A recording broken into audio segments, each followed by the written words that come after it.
The first Arab siege of Constantinople in 674–678 was a major conflict of the Arab-Byzantine Wars, and the first culmination of the Umayyad Caliphate's expansionist strategy towards the Byzantine Empire, led by Caliph Mu'awiya I.Mu'awiya, who had emerged in 661 as the ruler of the Muslim Arab Empire following a civil war.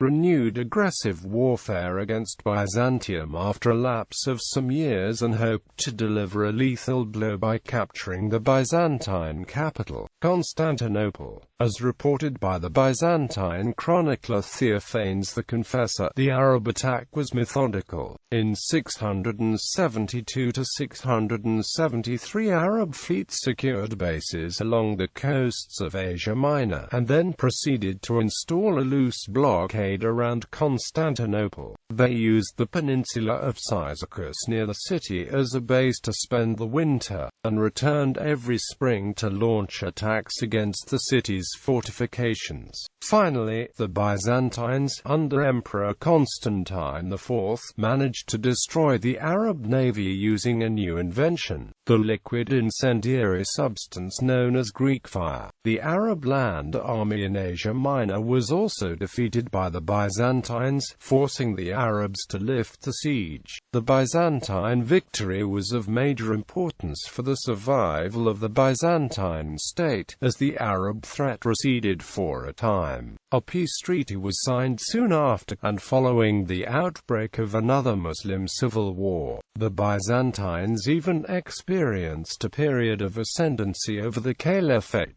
The siege left several traces in the legends of the nascent Muslim world, although it is conflated with accounts of another expedition against the city a few years previously, led by the future Caliph Umayyad I.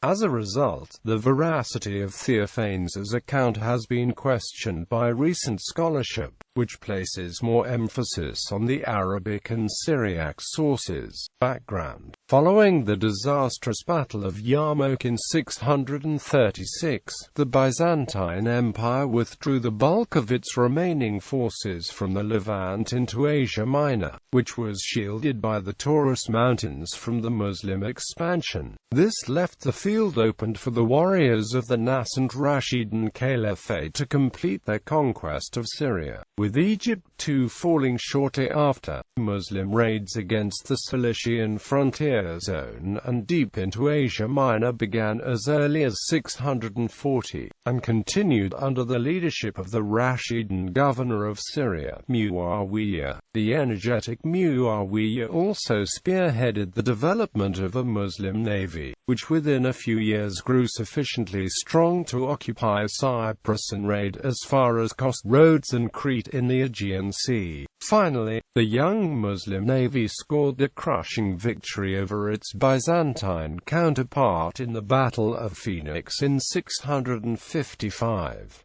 Following the murder of Caliph Uthman and the outbreak of the First Muslim Civil War, however, Arab attacks against Byzantium stopped. In 659, Mu'awiya even concluded a truce with Byzantium, including payment of tribute to the empire. The peace lasted until the end of the Muslim Civil War in 661, from which Mu'awiya and his clan emerged victorious, establishing the Umayyad Caliphate. For the next year, Muslim attacks recommenced, with pressure mounting as Muslim armies began wintering on Byzantine soil west of the Taurus Range, maximizing the disruption caused to the Byzantine economy. These land expeditions were sometimes coupled with naval raids against the coasts of southern Asia Minor. In 668, the Arabs sent aid to Saborius, strategos of the Armeniac theme, who had rebelled and proclaimed himself emperor. The Arab troops under Fadlallah ibn Ubayd arrived too late to assist Saborius, who had died after falling from his horse, and they spent the winter in the Hexapoli metropolis around Melitene, awaiting reinforcements. In spring 669, after receiving additional troops, Fadala entered Asia Minor and advanced as far as Chalcedon, on the Asian shore of the Bosphorus across from the Byzantine capital, Constantinople. The Arab attacks on Chalcedon were repelled, and the Arab army was decimated by famine and disease. Mu'awiya dispatched another army, led by his son Yazid, to Fadala's aid. Accounts of what followed differ. The Byzantine chronicler Theophanes the Confessor reports that the Arabs remained before Chalcedon for a while before returning to Syria, and that on the way they captured and garrisoned Amorium. This was the first time the Arabs tried to hold a captured fortress in the interior of Asia Minor beyond the campaigning season, and probably meant that the Arabs intended to return next year and use the town as the base. But Amorium was retaken by the Byzantines during the subsequent winter. The Arab sources on the other hand report that the Muslims crossed over into Europe and launched an unsuccessful attack on Constantinople itself, before returning to Syria. Given the lack of any mention of such an assault in Byzantine sources, it is most probable that the Arab chroniclers, taking account of Yazid's presence and the fact that Chalcedon is a suburb of Constantinople, upgraded the attack on Chalcedon to an attack on the Byzantine capital itself.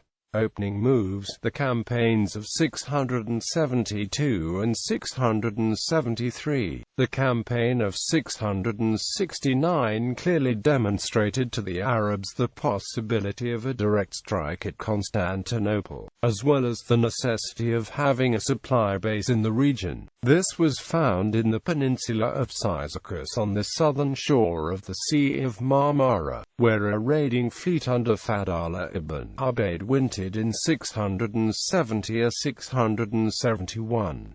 Mu'awiya now began preparing his final assault on the Byzantine capital. In contrast to Yazid's expedition, Mu'awiya intended to take a coastal route to Constantinople. The undertaking was not haphazard, but followed a careful, phased approach. First, the Muslims had to secure strong points and bases along the coast, and then, with Cyzicus as a base, Constantinople would be blockaded by land and sea and cut off from its agrarian hinterland, on which it depended for its food supply. Accordingly, in 672 three great Muslim fleets were dispatched to secure the sea lanes and establish bases between Syria and the Aegean. Muhammad ibn Abdullah's fleet wintered at Smyrna, a fleet under certain keys wintered in Lycia and Cilicia, and a third fleet, under Khalid, joined them later. According to the report of Theophanes, the Emperor Constantine IV, upon learning of the Arab fleet's approach, began equipping his own fleet for war. Constantine's armament included siphon-bearing ships intended for the deployment of a newly developed incendiary substance, Greek fire. In 673, another Arab fleet, under Gunada ibn Abu Umayyah, captured Tarsus in Cilicia, as well as Rhodes. The latter, located midway between Syria and Constantinople, was converted into a forward supply base and center for Muslim naval raids. Its garrison of 12,000 men was regularly rotated back to Syria. A small fleet was attached to it for defense and raiding, and the Arabs even sowed wheat and brought along animals to graze on the island. The Byzantines attempted to obstruct the Arab plans with a naval attack on Egypt, but it was unsuccessful. Throughout this period, overland raids into Asia Minor continued, and the Arab troops wintered on Byzantine soil. Arab attacks and related expeditions in 674 to 678. In 674, the Arab fleet sailed from its bases in the eastern Aegean and entered the Sea of Marmara. According to the account of Theophanes, they landed on the Thracian shore near Hebdomon in April. and until September were engaged in constant clashes with the Byzantine troops. As the Byzantine chronicler reports, every day there was a military engagement from morning until evening, between the outworks of the Golden Gate and the Kyklobion, with thrust and counter-thrust. Then the Arabs departed and made for Cyzicus, which they captured and converted into a fortified camp to spend the winter in. This set the pattern that continued throughout the siege. Each spring, the Arabs crossed the Marmara and assaulted Constantinople, withdrawing to Cyzicus for the winter. In fact, the siege of Constantinople was a series of engagements around the city, which may even be stretched to include Yazid's 669 attack.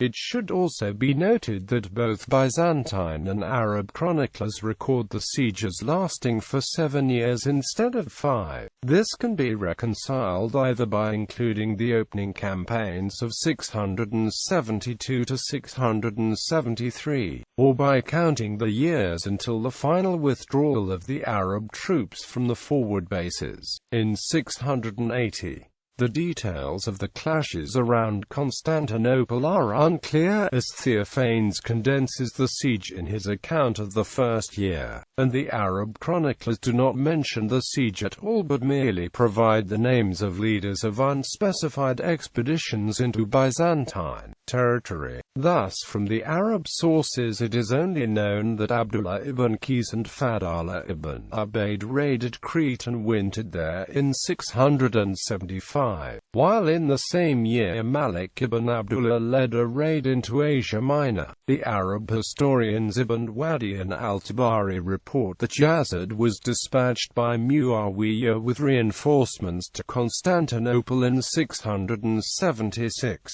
and record that Abdullah ibn Qais led a campaign in 677, whose target is unknown. At the same time, the Byzantines had to face a Slavic attack on Thessalonica and Lombard attacks in Italy. Finally, in autumn 677 or early 678, Constantine IV resolved to confront the Arab besiegers in a head-on engagement. His fleet, equipped with Greek fire, routed the Arab fleet. It is probable that the death of Admiral Yazid ibn Shagara, reported by Arab chroniclers for 677-678, is related to this defeat. At about the same time, the Muslim army in Asia Minor, under the command of Sufyan ibn Awf, was defeated by the Byzantine army under the generals Floros, Petron and Cyprian, losing 30,000 men according to Theophanes. These defeats forced the Arabs to abandon the siege in 678. On its way back to Syria, the Arab fleet was almost annihilated in a storm off Silion. The essential outline of Theophanes' account may be corroborated by the only near-contemporary Byzantine reference to the siege, a celebratory poem by the otherwise unknown Theodosius Grammaticus, which was earlier believed to refer to the Second Arab Siege of 717 to 718. Theodosius's poem commemorates a decisive naval victory before the walls of the city, with the interesting detail that the Arab fleet too possessed fire-throwing ships, and makes a reference to the fear of the returning shadows, which may be interpreted as confirming the recurring Arab attacks each spring from the base in Cyzicus. Importance and aftermath. Constantinople was the nerve center of the Byzantine state. Had it fallen, the empire's remaining provinces would have been unlikely to hold together, and would have become easy prey for the Arabs. At the same time, the failure of the Arab attack on Constantinople was a momentous event in itself. It marked the culmination of Mu'awiya's campaign of attrition, pursued steadily since 661. Immense resources were poured into the undertaking, including the creation of a huge fleet. Its failure had similarly important repercussions, and represented a major blow to the Caliph's prestige. Conversely, Byzantine prestige reached new heights, especially in the West. Constantine IV received envoys from the Avars and the Balkan Slavs bearing gifts and congratulations and acknowledging Byzantine supremacy. The subsequent peace also gave a much-needed respite from constant raiding to Asia Minor, and allowed the Byzantine state to recover its balance and consolidate itself following the cataclysmic changes of the previous decades. The failure of the Arabs before Constantinople coincided with the increased activity of the Mahdites, a Christian group living in the mountains of Syria that resisted Muslim control and raided the lowlands. Faced with this new threat, and after the immense losses suffered against the Byzantines, Mu'awiya began negotiations for a truce, with embassies exchanged between the two courts. These were drawn out until 679, giving the Arabs time for a last raid into Asia Minor under Amr ibn Murrah, perhaps intended to put pressure on the Byzantines. The peace treaty, of a nominal 30-year duration, provided that the Caliph would pay an annual tribute of 3,000 numismata, 50 horses and 50 slaves.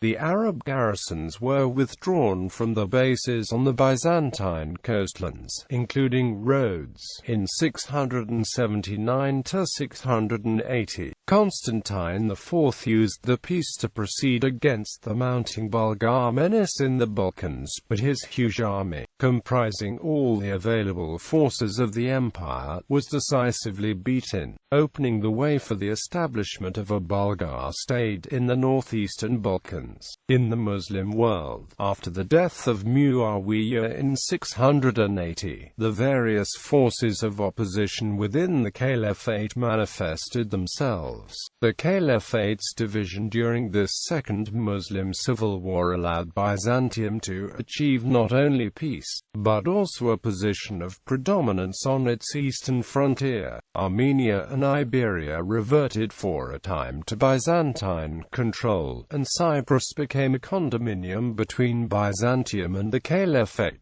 The peace lasted until Justinian II broke it in 693, with devastating consequences. The Byzantines were defeated, Justinian was deposed, and a 20-year period of anarchy followed. Muslim incursions intensified, leading to a second Arab attempt at conquering Constantinople in 717 to 718, which also proved unsuccessful. Cultural impact. Later Arab sources dwell extensively on the events of Yazid's 669 expedition and supposed attack on Constantinople, including various mythical anecdotes, which are taken by modern scholarship to refer to the events of the 674–678 siege. Several important personalities of early Islam are mentioned as taking part, such as Ibn Abbas, Ibn Umar and Ibn al-Zubair. The most prominent among them in later tradition is Abu Ayyub al-Ansari, one of the early companions and standard-bearer of Muhammad, who died of illness before the city walls during the siege and was buried there. According to Muslim tradition, Constantine IV threatened to destroy his tomb, but the Caliph warned that if he did so, the Christians under his rule would suffer. Thus the tomb was left in peace,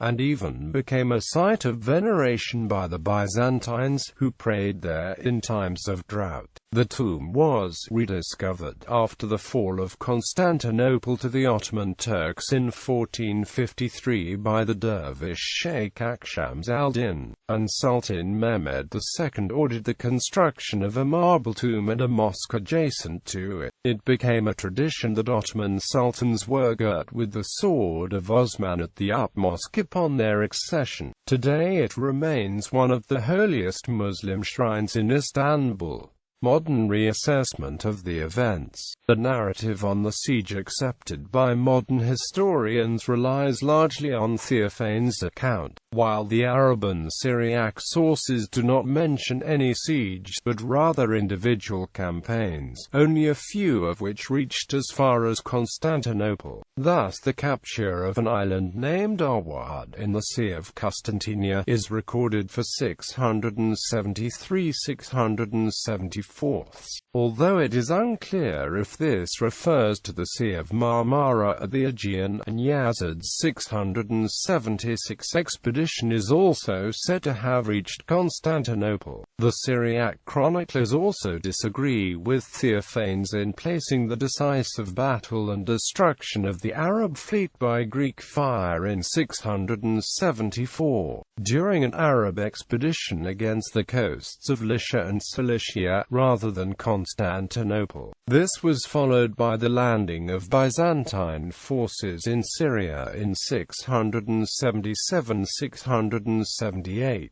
which began the Mahdite uprising that threatened the Caliphate's grip on Syria enough to result in the peace agreement of 678–679. Based on a re-evaluation of the original sources used by the medieval historians, the Oxford scholar James Howard Johnston, in his acclaimed 2010 book Witnesses to a World Crisis, Historians and Histories of the Middle East in the 7th Century, rejects the traditional interpretation of events, based on Theophanes, in favor of the Syriac chronicler's version. Howard Johnston asserts that no siege actually took place, based not only on its absence in the Eastern sources, but also on the logistical impossibility of such an undertaking for the duration reported. Instead, he believes that the reference to a siege was a later interpolation, influenced by the events of the Second Arab Siege of 717–718, by an anonymous source that was then used by Theophanes. According to Howard Johnston, the blockade of Constantinople in the 670s is a myth which has been allowed to mask the very real success achieved by the Byzantines in the last decade of Mu'awiya's caliphate, first by sea off Lycia and then on land, through an insurgency which before long aroused deep anxiety among the Arabs, conscious as they were that they had merely coated the Middle East with the power